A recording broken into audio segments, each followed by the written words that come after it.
Hello and welcome to Gazzetta Football Korea, the beginner's guide podcast all about South Korean football. I'm your host, Martin Jones. With me today, as ever, is Korean football expert Tom Clark. Annyeonghaseyo. Annyeonghaseyo. Nice to see you. Nice to see you too. Bit early this time round. Yeah, it was a very bleary-eyed start to a Sunday here. So what have we got for you this week, listener? Well, it's the final game week for the regular season in K1, following which the league splits in two. Teams in the top half all play each other once. Same with the teams in the bottom half. There was, of course, interest at the top of the table and at the bottom of the table. But the only position being decided, if you like, today was sixth place. At stake was a place in the top half at the split and a guarantee of not being relegated. Given how tight it is in the bottom half and given what form 12th place Incheon United have been on, 6th place carried a little bit more significance than normal. There's also a huge game between Pohang and Sangju, biggest matchup on paper, but had less riding on it actually this week than any other match. So we're across all of this for you, listener. So let's get into it. Here's our Game Week 22 recap.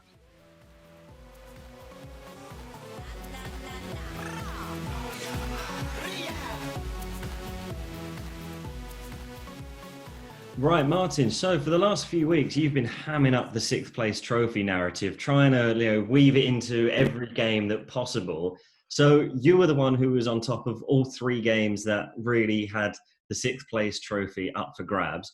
So you're going to do this slightly differently, I believe, aren't you? And you're going to run me through these games in chronological order of the goals rather than through one game at a time. And then we'll look at the title challenges and wrap up with Pohang versus Sangju, which, and spoiler alert, was brilliant. So all games took place at 7 a.m. for us over here in the UK. And it's, they all at the same time, so there's no funny business going. And unfortunately for us, Kakao have finally realized that we are watching their TV streams from abroad and they shut us down. And we didn't find that out till first thing this morning. So it was a mad scramble to find streams, but we did, thanks to the fine betting companies that are out there. And so, Martin, the sixth place trophy. 4 teams had a mathematical chance of finishing sixth. In this mini league, so to speak, we had Gangwon, who started the day in sixth on 24 points. FC Seoul in seventh, also on 24 points, but with a much worse goals scored and goals difference. Gwangju in eighth on 22 points. Songnam with a real outside chance in ninth, also on 22 points. And going into this, it was definitely in Gangwon's hands. Not only were they in sixth place, but they were also playing Suwon and, well, just a good team. Probably you look at those 4 teams and I would say the better of those 4. So Gangwon and Gwangju had both scored 7 goals more than Seoul and Songnam coming into this. And with a gap of only 2 points between all 4 teams, there was a distinct possibility that goals scored could be the deciding factor. So as I say, the 3 games to focus here were Seoul versus Daegu, Gangwon versus Suwon, Songnam versus Gwangju. Take it away. Okay, let's go to the Gwangju game. First of all, Songnam Gwangju, because we had an early goal there that got things underway. 13 minutes in, Felipe latched onto a loose header and just kind of bundled his way through the Songnam defence and shinned it home to make it 1-0. I'm not sure if the finish was entirely intentional, but it came off his shin. Went in, so that made it 1-0. So Gangwon, as you said, started off in sixth. This was enough to move Gwangju above Gangwon into sixth on goals scored. Suwon were having the better of it against Gangwon in that game. Had a glorious chance to score through Han Suk-hee as he went through one-on-one, but the keeper saved. I did see a flag from the assistant referee, so it looked like it might have been offside anyway. But that was it for the first half. Goals flying in elsewhere across K1, which we'll come on to later, but not too much impacting the sixth place trophy. So at this point, it was still Gangwon 0, Suwon 0, Seoul 0, Daegu 0, and Songnam 0, Gwangju 1. Things did get livelier in the second half, though. And early on, we had some action in Gangwon versus Suwon. As you said, Tom, Gangwon had been in pole position for sixth coming into this, and they knew that, barring some miracle goal fest up in Seoul, where Seoul scored 10 goals, a win would see Gangwon take 6th. And it was Gangwon who took the lead, a header from a corner of all things by Gangwon striker Kim Ji-hyun. So that made it 1-0 to Gangwon, and that put Gangwon back into 6th place. But Suwon were playing well in this game, and they had obviously their own league troubles to think about, given they're in a relegation battle with Incheon and Busan. And they didn't look out of this game by any stretch. Bit later on, 20 minutes to go, back over to Songnam versus Gwangju. Willian missed a real sitter for Gwangju after some really good work by Felipe down the left. And then a couple of really good chances for Songnam striker Yang Dong-hyun. First, Yoon Young-ho with a lovely back-heeled through ball to Yang. And it looked for all the money that Yang would score. I thought he was just going to place it back across goal into the corner, but it just went the wrong side of the post. And then minutes later, Yang did really well to take down a cross, turn, and he hit it well, but it was straight at the keeper. Would Songnam rue those missed chances? Yes, they would, because Gwangju sub Do Hyun Suk beat the Songnam offside trap with 15 minutes to go and finished with a nice composed dink over the keeper. And we've seen a few one-on-ones in K1 where you just look at the striker and it just doesn't look like the striker's going to score, but he had quite a bit of daylight between the defender and really composed, just waited for the keeper to go down and just lifted over him. Didn't change anything though, because Gangwon was still 6th because they were still winning at this stage. But then, with 12 minutes left on the clock, we had a complete turnaround down in Gangwon. First, an equaliser for Suwon, courtesy of Ko Sung-bum. So Gwangju at this stage went back into 6th on goals scored. And then Suwon went and took the lead. Han Suk-jong header from a free kick. And this put Gangwon down into 8th, in fact, actually. And it opened things up for Seoul. So at this point, Seoul were level on points with Gwangju. Gwangju just ahead on goals scored. But if Seoul could have nicked one against Daegu, it would have put them in 6th. But they couldn't. Of course, this is a Seoul team that looked a bit toothless this season. And Daegu are a good team at the end of the day. So Gangwon by this stage, they needed 2 goals to swing it around. They would have to sneak above Gwangju on goal difference. But Suwon held firm. A huge win for the Blue Wings. And Gwangju are your K1 2020 6th place champions. Very good. Well, thank you very much for that. So, just a very quick recap. So it was Seoul 0, Daegu 0, Gangwon 1, Suwon 2, Songnam 0, Gwangju 2. So Seoul stay 7th, Songnam stay 9th. Gangwon swap places with Gwangju as Gwangju move up into 6th. So what a brilliant season back in K1 for Gwangju then. They got promoted as champions last year and they started this season pretty terribly. And it wasn't just the results, it was the performances that weren't very good. They just relied so heavily on Felipe. And for the first few weeks, they were our banker of, okay, whoever's playing them, predict them to win. So all credit to them for turning that round and getting into the top 6. Did not see that coming. You were saying Gangwon are a good team. They started off in 6th. And if Gangwon had finished 6th, you'd have said, okay, probably fair enough. But Gwangju have had a really good season. And I was looking at the league table. They've scored more goals than anyone else in the bottom half. They've got a better goal difference than anyone in the bottom half. They've got some good results recently against big teams. Quite a few draws in there, so not always getting the win, but they are a good team. And Felipe, I've said this several times, he's just such a handful to play against. And the first goal he scored today, the Songnam are a good defence, but when you've got somebody like that, and do you know who he reminds me of when he's playing? He reminds me a bit of Tyson Fury because he's similar height. He kind of visually looks quite similar. And Tyson Fury is, I'm not an expert in boxing, but for a big guy, he moves well, great footwork. And I think I would say the same about Felipe as well. Interesting comparison. Yeah. It was a strange comparison, but yes, his first goal, he did kind of just like bully his way through. I see what you mean like that. He's just like bigger and stronger than most of the defenders he comes up against, that's for sure. And they're in 6th place. And as we all know, the league table does not lie.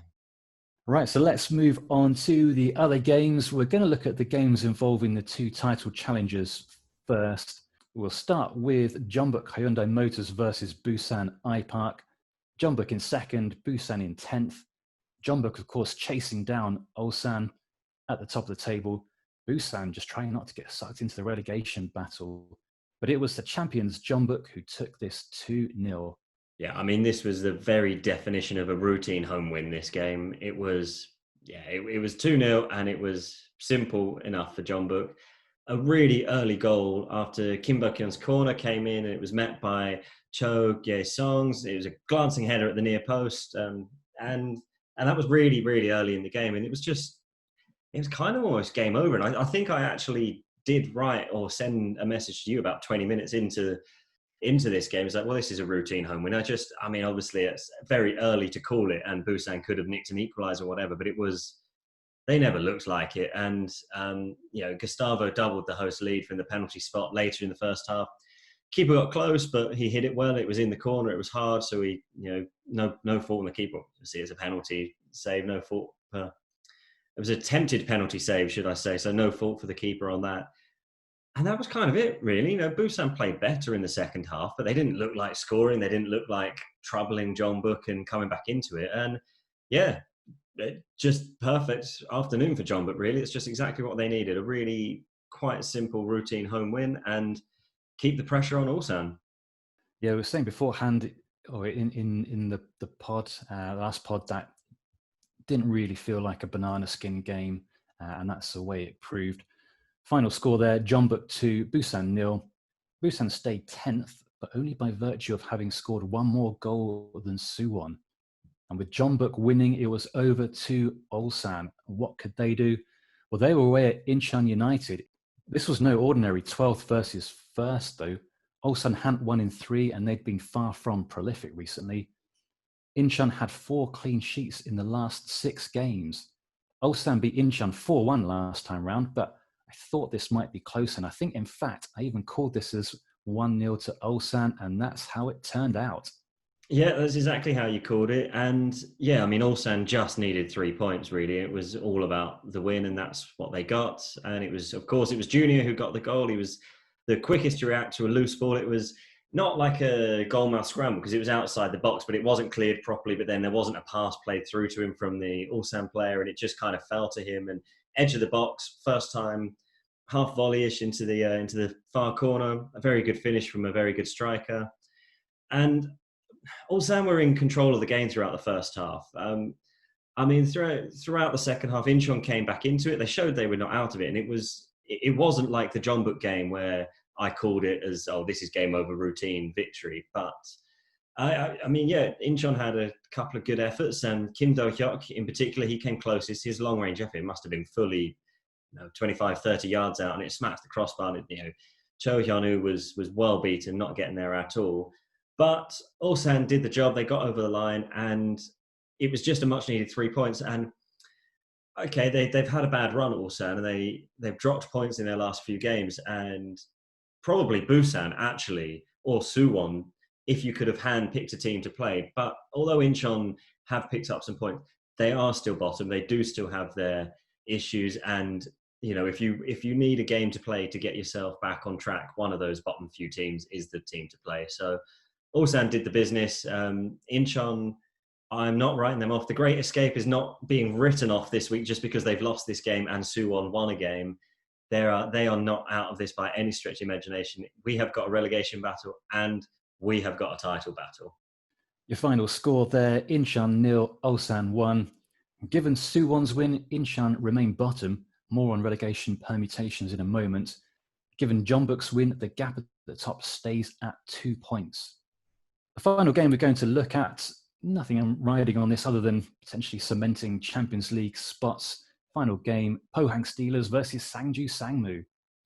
We left it to the end because it didn't have any impact on the title, on relegation or 6th place. However, it turned out to be a case of saving the best until last, as the best game on paper turned out to be far and away the best game of the weekend. I'm looking forward to hearing what you're going to say about this one, Tom. Just to set the scene, though, Pohang were in 4th, Sangju were in 3rd. These were also the 2 form teams in K1, along with Incheon. And a win for Pohang would see them leapfrog the Army men. And that's what they got as the Steelers took this 4-3. Yeah, they took this 4-3, and it was 4-3, and it was very dramatic as well. So it started off and with two cracking Palacevic goals, gave them a 2-0 halftime lead. And once they went 2 up, they kind of like, well, they're in control. They're a good team. They'll see this out. No worries. But let's just talk about the goals first. The first was brilliant from Palacevic. It was outside the box and it was a side foot, and it was almost like a pass into the top corner. It was just perfectly placed, and there wasn't like a huge amount of power behind it. It was just a lovely goal. And the second was great, but for different reasons. It was some just really good team pressing, and it was Palacios who was leading it, and Palacios who was really charging and down the defenders. But he was backed up by some of the other midfield and by Palacevic himself. And this passing forced Sangju into mistake, and the ball fell to Palacevic, and you could see that Palacios, who was running towards it. So by the time Palacevic finished it, Palacios was the nearest player to him, no defender inside, and could tell it was kind of like that Michael Owen goal where in France '98, when Michael Owen runs through the Argentina defence and Paul Scholes is right there. Scholes could have scored that goal, but there was no way he was giving up. But it was kind of the other way around, like. Palacios had done all the hard work, but then Palacevic, it was a good finish still, but then Palacevic puts the finish in. But it was just a really nice move not move because it wasn't orchestrated other than like, right, we are going to press and force a mistake. And then Pohang had a man sent off, and it was suddenly the game changed like this, and it was the right decision, and it was John Mingguan, and it was a straight red card. It was nothing vicious. It was not like a leg break or anything. It's just a little bit late, but he was the last man, and he stood on the guy's toes, and it was just outside the box. The referee went to have a look, and it was the right decision. There was no other decision he could make because there were no covering defenders, and kind of think you're 2-0 up. Maybe you don't go in. Maybe you let him have a one-on-one with the keeper, but then he did it outside the box. So. And then of course the free kick didn't come to anything. So it's kind of hard, and he felt like he didn't really do it on purpose. He was just a fraction of a second too late, and he caught the guy's foot, and the game changed on that. And so it still went in at half time at 2-0, but it was half time at 2-0 against 10 men. So you can just imagine the team talk that Sangju were given. Like, Real would have been fired up to come out, and that's exactly what they were. And within 17 minutes of the restart, Sangju had got 2 goals back and missed a penalty. So they could have been 3-2 up. But the first goal they got back was a penalty from Moon Song-min. And then it was a really good header from Jung Jae-hee to equalise.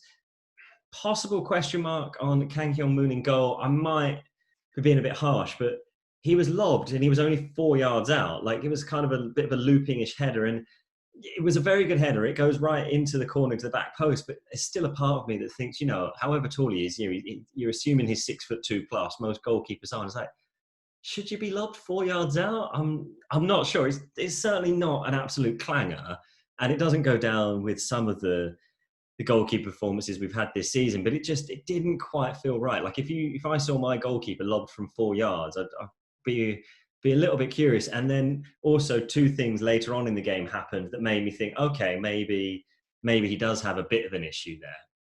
But anyway, so that was 2-2.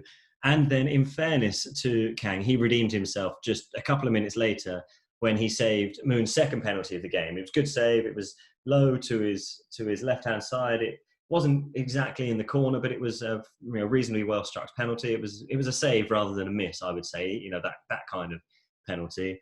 And so then you're thinking, well, even though it's still 2-2, you're still fancying Sangju here. They're going to push and get the win. They've got 45 minutes, 50 minutes against 10 men. You would back them to do it.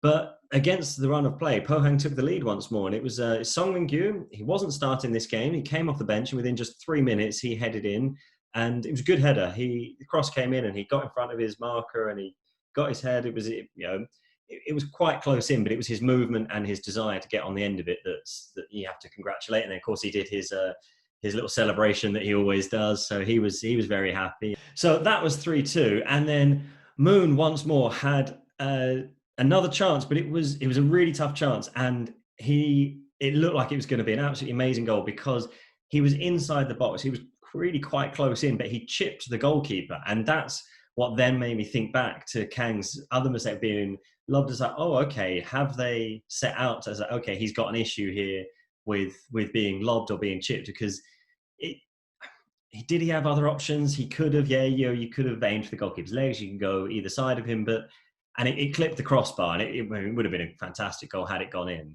But moments later, Moon did get his goal, second goal, and again it looped over the goalkeeper. But it definitely wasn't at fault for this one because it was a header from the near post that looped over him into the far post. So no fault there, but it did just make me think maybe this is an issue that he's got.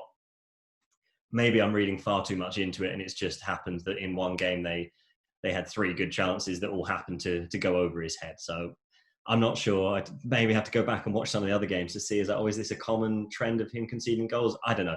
I might just be reading too much into it because it was 3 chances in the space of 20 minutes that were all like that. But anyway, so that was 3-3, and thinking, right, probably going to be a draw here. And Moon had the chance to win it, or what would have looked like it was going to win it, because they would have gone 4-3 up, and he was in the box, and his shot went just narrowly wide. He shot across the goalkeeper, and it went outside of the post.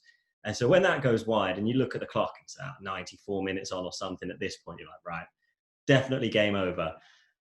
But no, 96 minutes and 20 seconds on the clock. And there were only meant to be 6 minutes of injury time. So we're playing 20 minutes extra. So maybe there's a little bit of time wasting or something. It's a minimum of 6 minutes. So he added the 20 seconds on. And it was a Palacevic winner. And it was the final kick of the game. He scored from 12 yards. He was on the penalty spot. He was from open play, but he was on the penalty spot and put it into the top corner, 12 yards out. Great finish to a great game. And yeah, with 3 games going on at once, trying to cover all 3 of them, this one was the one which actually, on paper, looked the closest, looked the most fun, but also the one which was the least important. So it started off with the minimal attention of mine. When you're watching 3 games, it's hard and you do have to choose, but very quickly it became the focus of my attention. And especially with Jeonbuk just looking like it was going to be a comfortable win, and I kind of thought, well, and when Ulsan go 1-0 up, okay, they're probably going to win. It's like, right, this game, brilliant. I'd say probably my second favourite game of the season, other than the Daegu 6-4.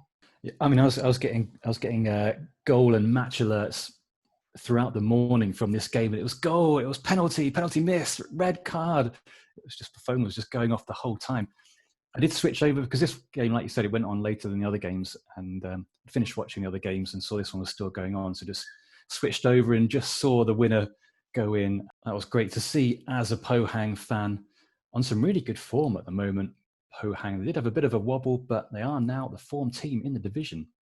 Yep, they are. And yeah, to come from behind with 10 men, yeah, it's just a great result. Yeah, I mean, at 2-0 up with 10 men, you kind of think, all right, we just go ultra defensive and we see this out. But then to come back, yeah, brilliant, really, really good. Just a really good, fun game. Sangju will be kicking themselves that they didn't win this game. Obviously, you miss a penalty and you're playing 10 men for 50 minutes. Yeah, but great game.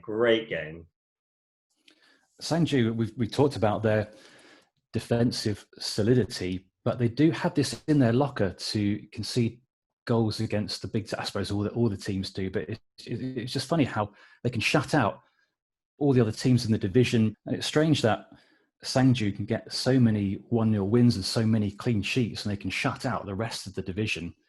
I know Pohang and Ulsan have got the best attacks in the division, but that's now twice that Pohang has scored 4 goals against them. Ulsan scored 4 and 5 against Sangju. So yeah, I don't really know what to make of that, to be so good against everybody else, but then just to almost collapse a little bit against those 2 best attacks. Bit of a strange one. Yeah, it is a bit of a strange one, and I assume the manager can't figure it out either, otherwise it wouldn't have happened. So yeah, that is an odd one. And of course, now we're into the split, they will have to play the rest of the top 6, next 5 games. So that's something to look out for. Maybe we will not see many more 1-0 to the Sangju.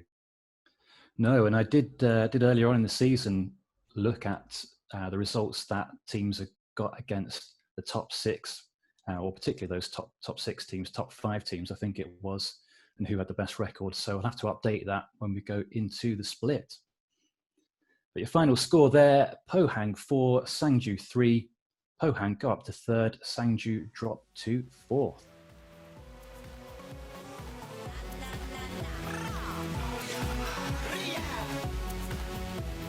Right, let's do a quick recap of the league positions after game week 22. Ulsan top by 2 points from Jeonbuk.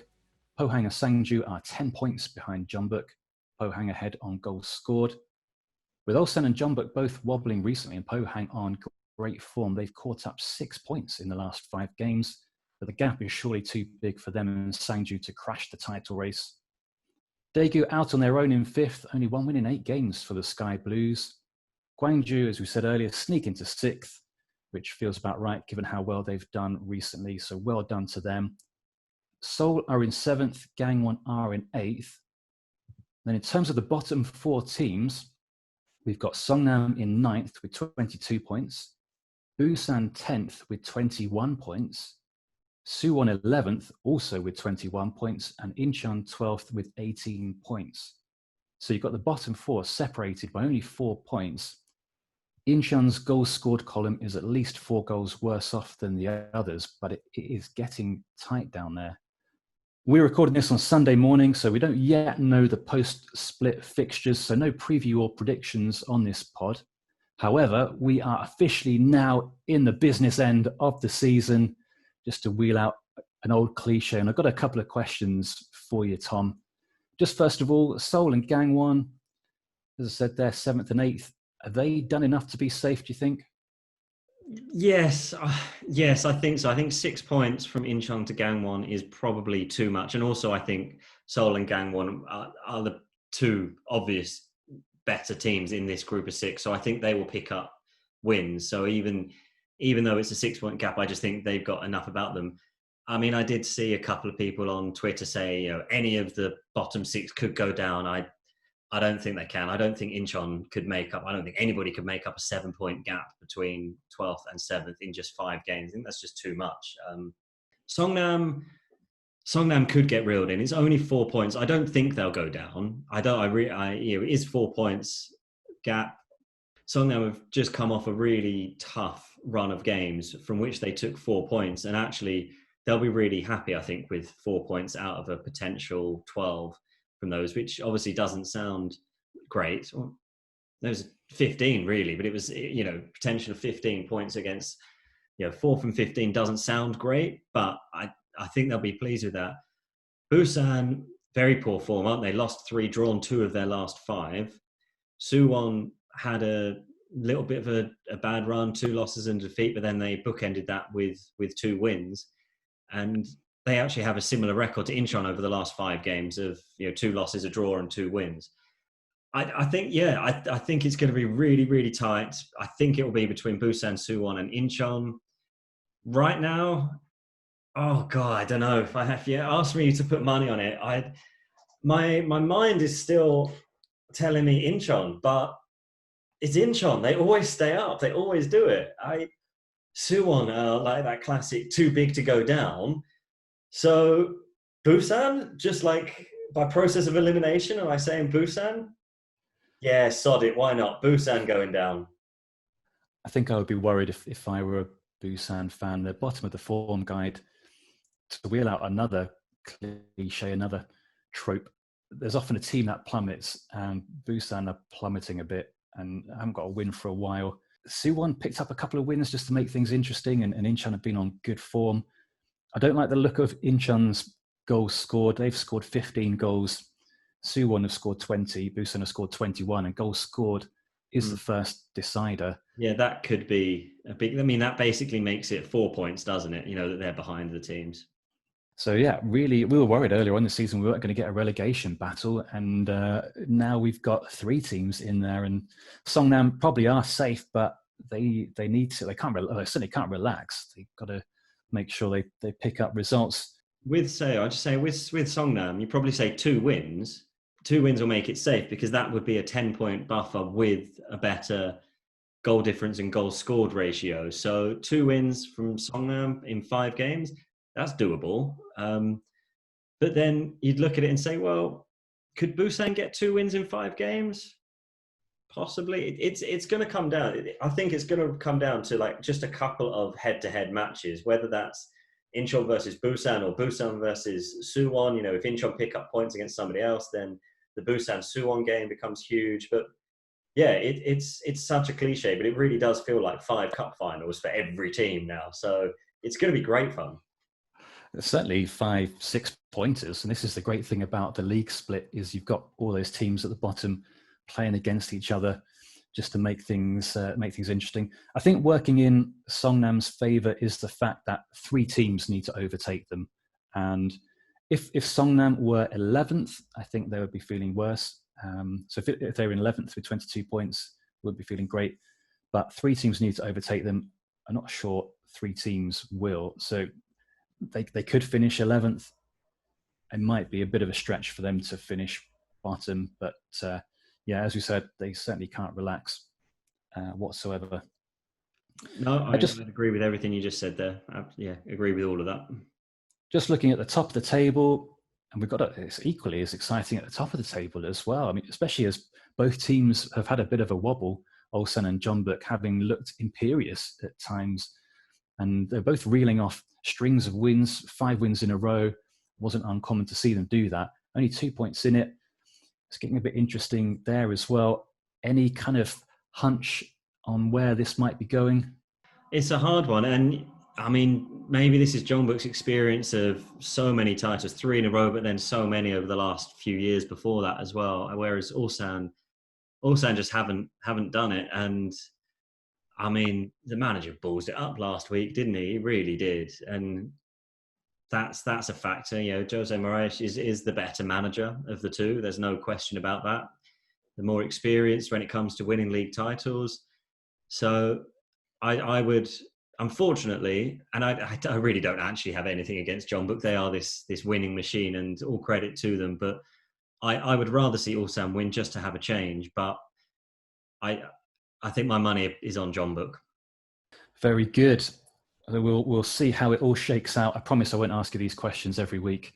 Yeah, well, that's the thing. It is because it is so tight at the top and bottom. Just one result changes everything. And you could ask me this question this time next weekend, and my answers could be completely different. So, yeah, I wouldn't be following me for any gambling tips. That's for sure. No, talking of predictions, how do we do in our own predictions? No money riding on this one, of course. Well, you got 3 this week. I got 3. I'm quite pleased with myself for calling the exact result in the Incheon Ulsan game. Yumi got 2. So got a few game weeks to count up. So you are on 60, I'm on 57, and Yumi's on 55. So still pretty close there. In terms of the top scorers in the division, Ulsan's Junior Negrao moves on to 24. I've got a good fact for you here, Tom. He's only got that from 18 starts and 3 sub-appearances. The K1 record, as we mentioned before, is 31 by Dejan Damjanovic in 2012. He did that in 42 games, though. That looks like that might be too much of an ask, but Junior could go into second place on the all-time list. The person he needs to overtake is current boss, Kim Do-hoon, who scored 28 for Songnam in 2003. That is some very impressive research there, Martin. Well done. Could he get that 31? He could. 7 goals in 5 games is doable, but it's against 5 good teams. I mean, no matter what happens, it's been an absolutely phenomenal season for Junior to score at the rate he's gone. Even if he didn't score again, which he will, but even if he didn't score another goal this season, it would still be an incredible rate of goals, remarkable for a man who they didn't think would be playing for them this season. Yeah, just talking of the rate of goals, as you say, even if he doesn't score another one, he will be the Golden Boot winner with the best goals to games ratio ever. Well, there we go. That just sums it up, doesn't it? Just sums up how ridiculously good he's been. Yeah, indeed. He's been brilliant. Also been good this season. Daegu Cecilia, he's got 14 goals. He's second. Ilyachenko out of Pohang has 12. And then Felipe down at Gwangju has 11. So there we go. That's our Game Week 22 pod done and dusted. Tom, thank you very much. Kamsahamnida. Kamsahamnida. Kamsahamnida to you too, listener. Stay up to speed with us on social media at Gazzetta Korea on Twitter. We're also on YouTube, as you know by now, and on Facebook. In the meantime, though, stay subscribed to the podcast, and we look forward to catching up with you next week for some more K-League action.